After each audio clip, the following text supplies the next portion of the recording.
அவருடைய ஆற்றல் இந்த இடத்திலே பிரதிபலிப்பதற்கான அனைத்து வேலைகளும் தொடங்கிவிட்டன. இதை யாரெல்லாம் அவருக்கு தொண்டு செய்து அவருடைய அருளை பெறுகின்றார்களோ அவர்களும் அவருடைய சந்ததியும் இந்த மண்ணிலே பேரானந்தமாக வாழ்ந்தார்கள். எப்பவுமே சிவபெருமானுடைய திருவருள் பெறணும்னா முதல்ல குருவருள் வேணும். குருவருள் இல்லையே திருவருள். இறைவனுடைய அருள் வேணும்னா குருவருள் ரொம்ப முக்கியம். அப்ப இந்த பகுதிவாழ் மக்களுக்கு நீங்கள் இறைவனுடைய திருவருளை யாரெல்லாம் ருசிக்க வேண்டும் என்று எண்ணுகின்றீர்களோ இந்த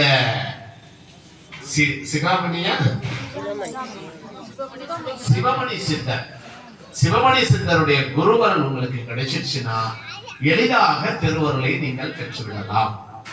நல்லா புரிஞ்சுங்க. இன்னைக்கு தமிழ்நாட்டுல இல்ல உலகத்துல எங்க பிரசித்தி பெற்ற ஆலயங்கள் இருக்கின்றதோ பெரிய பெரிய ஆலயங்கள்லாம் இன்னைக்கு மிக உயர்ந்த